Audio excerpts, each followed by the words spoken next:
మీకు కూడా అర్జెంట్ గా పీపీటీ ప్రెజెంటేషన్ తయారు చేసేది ఉందా? అయితే డోంట్ వరీ, నేనున్నా కదా. మీ దగ్గర ప్రెజెంటేషన్ నోట్స్ ఉంటే ఫైన్, లేకపోతే పర్ప్లెక్సిటీ ఓపెన్ చేసి నోట్స్ తయారు చేద్దాం. పర్ప్లెక్సిటీ ఓపెన్ చేసి రీసెర్చ్ ట్యాబ్ క్లిక్ చేయండి. ఇక్కడ మీ సబ్జెక్ట్ రిలేటెడ్ ప్రాంప్ట్ ఇవ్వండి. ఇక్కడ నేను best prompting guidelines and techniques to follow for AI adoption అని ఇస్తున్నా. ఇది మనకు కావాల్సిన నోట్స్ ఇచ్చేస్తుంది. ఇప్పుడు వేరే ట్యాబ్ లో gamma.app అనే వెబ్సైట్ కి వెళ్ళండి. అక్కడ క్రియేట్ న్యూ క్లిక్ చేయండి ఆర్ URL ని క్లిక్ చేయండి. ఈ పేజ్ లో పేస్ట్ ఇన్ టెక్స్ట్ ని క్లిక్ చేయండి. ఇక్కడ ప్రెజెంటేషన్ మీద క్లిక్ చేయండి. ఇక్కడ మనకు పర్ప్లెక్సిటీ ఇచ్చిన నోట్స్ ని ఇక్కడ పేస్ట్ చేయండి.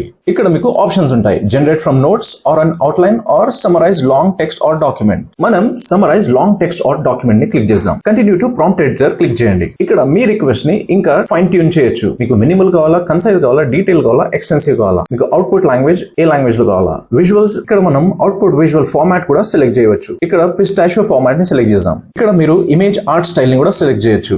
మిగతా ఏం చేంజ్ చేయకుండా నేను జనరేట్ క్లిక్ చేస్తున్నా. ఇప్పుడు చూడండి, ఆసమ్ ప్రెజెంటేషన్ PPTs ని అది జనరేట్ చేస్తుంది. అది కూడా మనం సెలెక్ట్ చేసిన పిస్టాషియో థీమ్ తో. ఇక్కడ మీరు జనరేటెడ్ PPT ని ఇంకా కస్టమైజ్ చేయొచ్చు. ఇమేజెస్ కానివ్వండి, ఫాంట్స్ కానివ్వండి, థీమ్స్ కానివ్వండి, మీరు అన్ని కస్టమైజ్ చేయొచ్చు మీ నీడ్ ప్రకారం. గంటలు పట్టే PPT ని మనం ఫ్యూ మినిట్స్ లో తయారు చేసేసినాం. ఆసమ్ కదా. ఈ వెబ్సైట్ నచ్చితే లైక్ అండ్ సబ్స్క్రైబ్.